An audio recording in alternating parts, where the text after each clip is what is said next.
Today we're going to talk about written buyer's agreements. So in one ways, these are new in a certain way. In another way, they've been around for a long time. There has always been the ability to have written buyer agreements, but for a lot of people, they didn't do them. I would say that's one of the things where people have been concerned about these lawsuits that happened in 2024 and before, and the Department of Justice agreement is that a lot of times you'd be working with buyers and the buyers really didn't want to sign anything with you.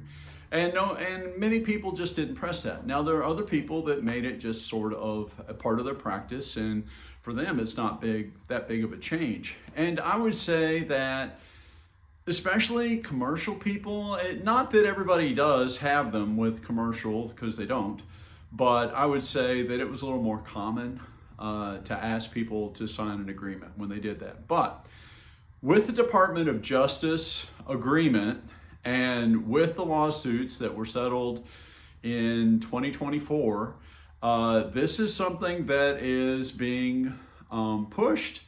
It is part of NAR's agreement, so pretty much anyone who is a member of NAR will do it, except where state law differs, because there are some states that said, hey, we disagree with this. We don't believe that this is in the best interest of the public. And so, as you can see, just from my explanation here, there is a lot of confusion here. So NAR put out this consumer guide about written buyer agreements, and I thought I would go over it. And this, again, is primarily for residential. I've alluded to this in a couple of other videos. The reason for that is that the actual suit had to do with the use of MLSs.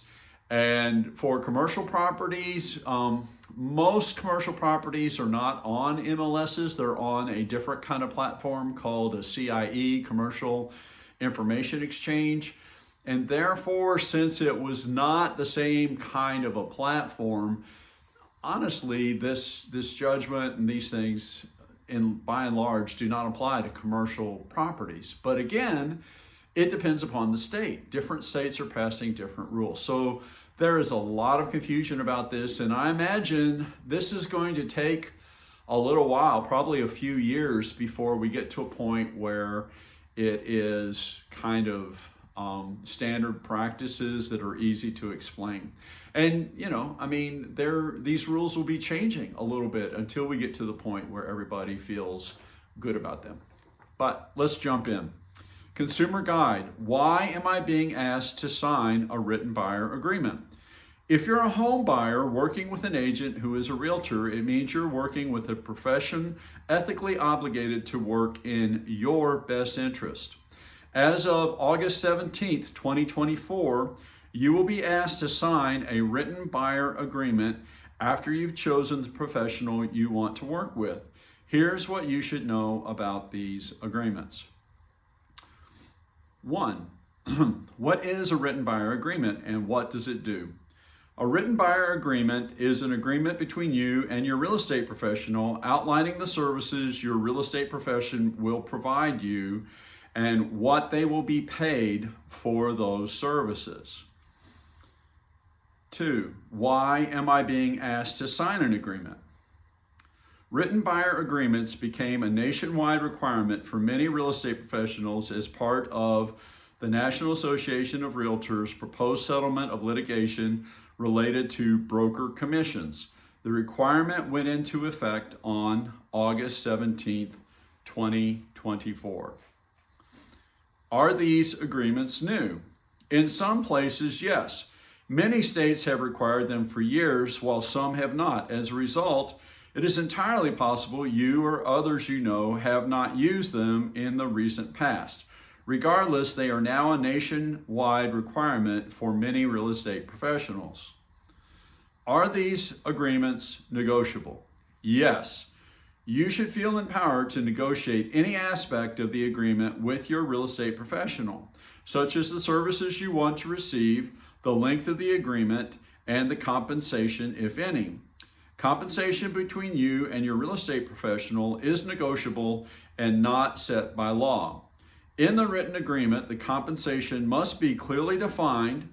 For example, $0, X flat fee, X percent, or X hourly rate, and not open-ended or a range.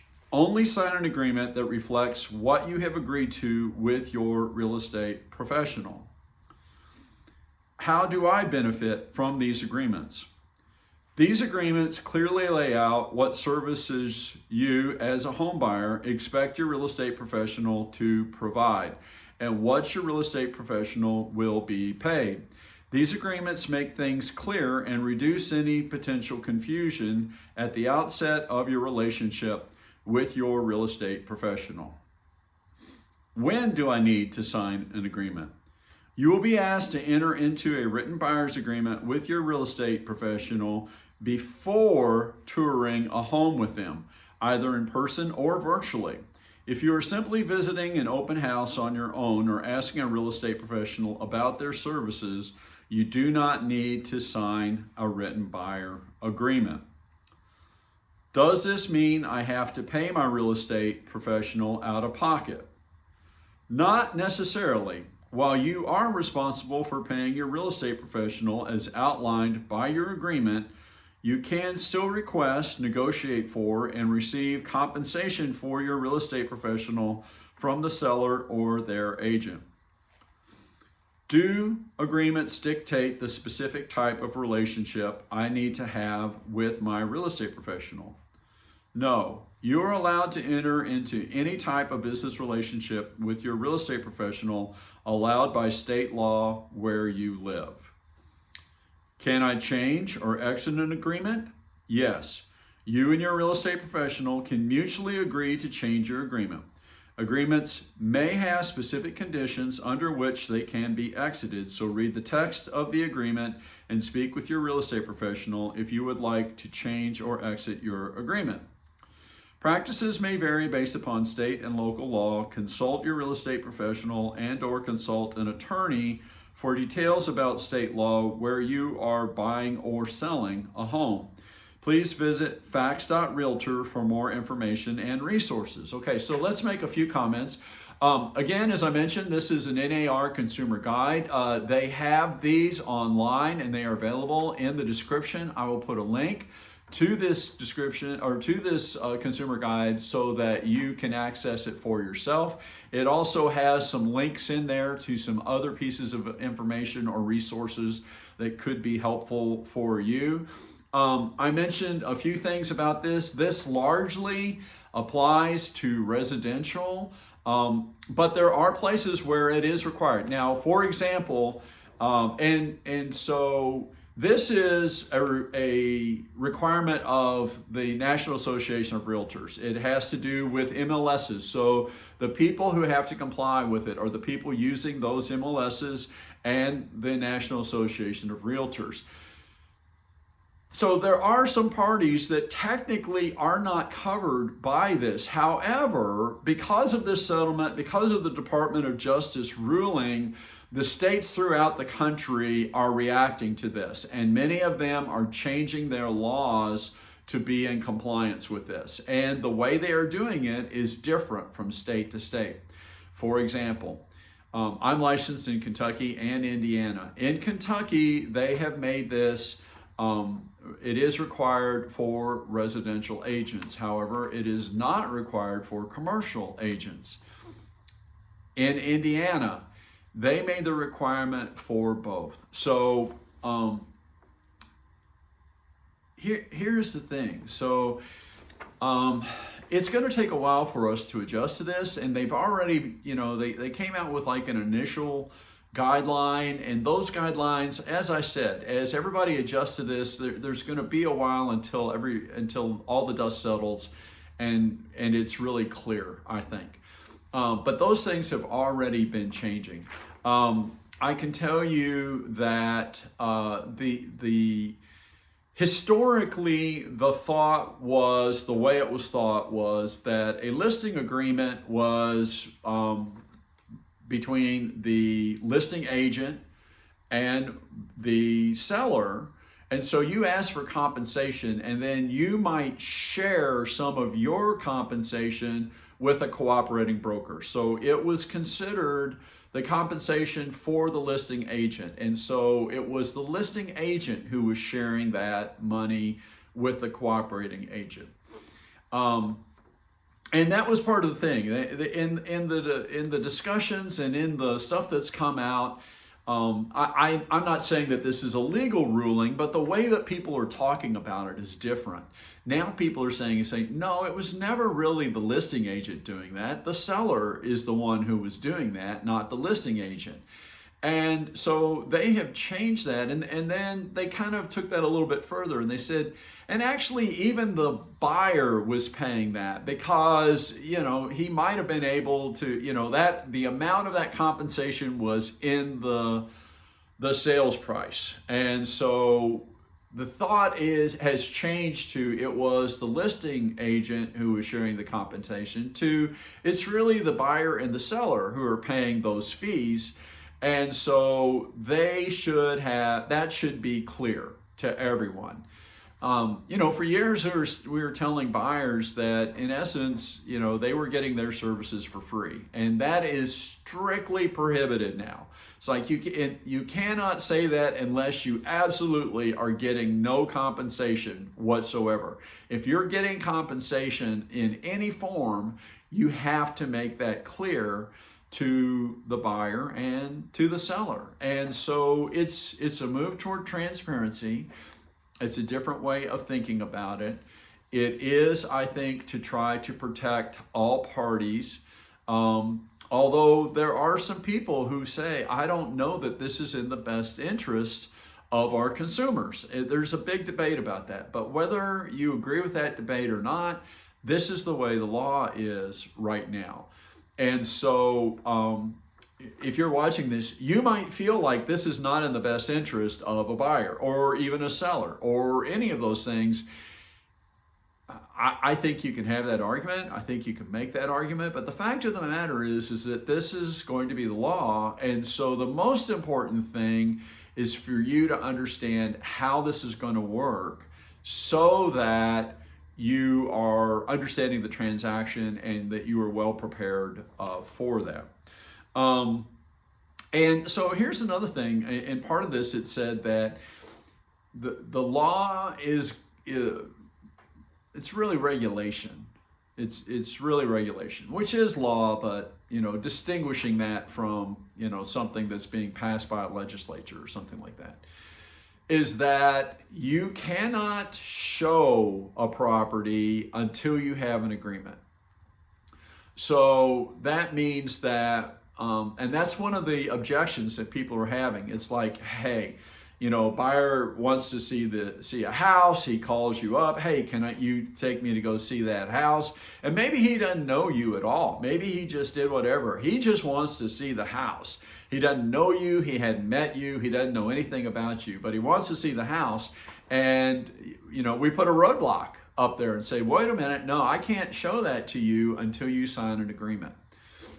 Now, as this thing explained, it's like if you're going to the listing agent is having an open house and you want to visit it yourself, you are free to do that. Now, I will say that agent probably has to do a disclosure and have you sign something when you come in. But in general, if you're calling an agent and asking them to show you something, you have to sign an agreement. Now, there is sort of a in-between agreement that some states allow. It's not allowed everywhere, and it's kind of called a touring agreement. It may have other terms, but that is one thing it is called. And that is where you have an agreement where basically you're acknowledging that the agent has discussed compensation with you, that you understand it, but that you are not at this point obligated to use them as your agent. But you do have an agreement for touring the properties. And so some of these are coming out in various states that fit their, comply with their regulations. If that's something you want to do, you should ask about that. So it's a big time of change, and I would be willing to bet that probably within a year there'll be more stuff for me to talk about on this, and this could even be revised. But that is the way it is working now. And so that is what's happening when people are saying, hey, you have to sign an agreement before you do this. And I think that we're kind of moving in that direction. I'm giving that some thought too. I do primarily commercial, I do a little residential, and I do global, but I'm primarily a commercial guy. And in Kentucky, this doesn't really apply just yet, but we're moving in that direction. The listing contracts are starting to change. And so it's, I think that I will also be moving in that direction. Well, I will be asking people to sign something for us to go forward. So that's it. I know that seemed kind of like a mess. That's because it's still kind of messy, but hopefully that's enough to kind of help you get started. As I said, I'll have a link to this consumer guide in the description. If you have other real estate questions, you can leave them in the comments. I try to respond to all comments. Also, you might check my YouTube channel. I have a lot of videos on there. Some of those may answer other questions that you have. And I'll also leave a link to my website. You can contact me through there, and you can even leave questions and those kinds of things. I am David McCoy. My company is Otimo Properties. I'm based out of Louisville, Kentucky. I am licensed in Kentucky and Indiana. I do commercial, some residential, and some global. And let's see if I've forgotten anything I have to tell you. I think I covered all the requirements that I have to do. If I left something out, my apologies. I may have to add it in the comments or something. Then that's it, my friends. Have a great day, and hopefully I'll see you again for another real estate related topic. Hey, if you found this helpful, like it for me. If you know someone who would benefit from it, maybe you can share it. And if you like hearing about real estate topics, you might subscribe, and we'll talk about all kinds of different real estate things, kind of all over the place: commercial, residential, global. We'll talk about local stuff, we'll talk about national stuff, we'll do forecasts.